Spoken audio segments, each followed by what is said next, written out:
these are board games. And this is me. 2 years ago, I fell into a coma.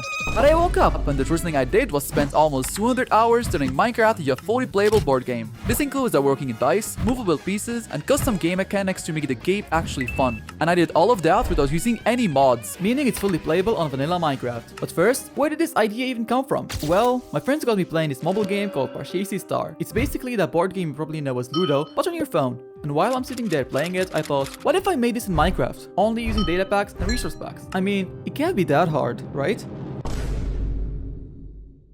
Turns out, way harder than I thought. I had never made a custom map before, so I might have bit off more than I can chew. But I wasn't about to quit, because if I'm doing this, I'm going all in with custom models, textures, and everything. Still, before I could make it look nice, I had to make sure it actually worked. So first up, we have the board. Because, well, you know, board game. I made a next-shaped layout with each end having a different color for each player's spawn area. And with the board in place, it was time for the dice. And surprisingly, that was one of the easiest parts. Inside the data pack, I made it so when a player right-clicks a character on a stick, it runs a command to pick a random number between 1 and 6, then shows it in the chat. And just like that, we have a working dice system. But numbers in chat are boring. So, I made a simple animated dice model in Blockbench, which is the best Minecraft tool by the way. And using commands, I set it to spawn whenever a player rolls the dice. And with that, the dice is complete. Next, I set up scoreboards to keep track of when players join, their turn, and which number they rolled. That's the system that will decide which piece and how many squares it can move. After that, back in Blockbench, I made custom models for the pieces, because armor stands are just too ugly. And on this channel, we'll make things look amazing. So now, when the game starts, our pieces will spawn in the starting area and we can start rolling the dice. The next challenge was figuring out how to make the pieces actually move. At first, I was going to spawn a marker entity at every square on the board, but I quickly realized that's probably very inefficient. Since there are over 50 squares, I would have had to spawn over 50 entities. And as you know, that's not good for the performance. So instead,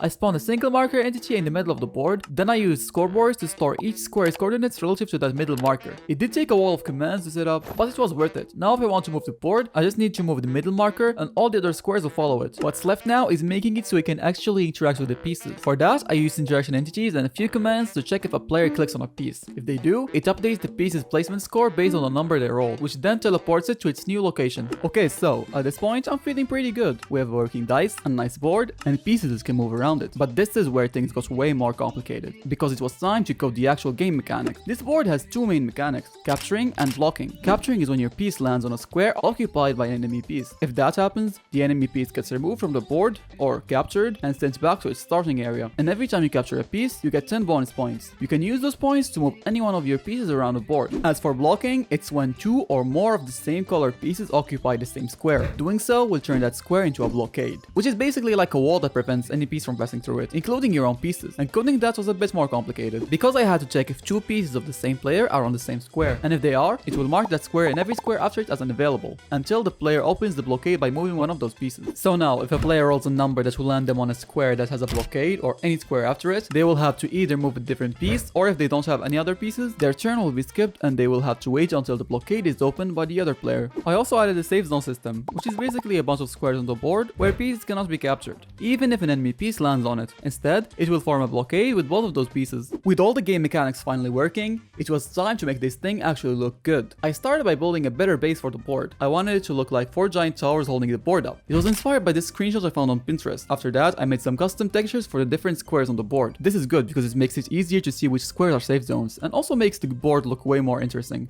Then back in Blockbench, I made a custom crown model to place at the center of the board. This is where the pieces need to reach to win the game. Now all that's left is building a pre-game lobby where players can queue up for a game. This is good enough. And model some custom buttons to make the lobby more polished. I really love clicking those buttons. And that's it. After 2 months of hard work, I was finally finished. I had made a fully playable board game in Minecraft without using any mods. I guess I should probably give it a name. Let's call it Blockade, because you know, the mechanic with the pieces, and yeah, you get it. Now let me explain the rules one last time. Blockade is a 4-player game where your goal is to be the first to get all 4 of your pieces to the crown in the center. To get your pieces out of the starting area, you need to roll 6. Only then can you move them out. If you land on an enemy piece, it gets captured and sent back to the start. Plus, you get 10 bonus points to use on your next move. But don't worry, if you think you'll get captured, you can always move your piece to a safe zone. You can also create blockades by putting 2 of your pieces on the same square. This blocks all pieces from passing through, including yours. And by the way, I also made it so that if you roll 6 3 times in a row, one of your pieces gets randomly sent back to the start, and you also lose your turn. But hey, I'm releasing this map for free once this video hits 1000 likes, so you can download it and try it with your friends. So just smash that like button, and once we hit the goal, you'll find a download link in the description and the top comments. Oh boy!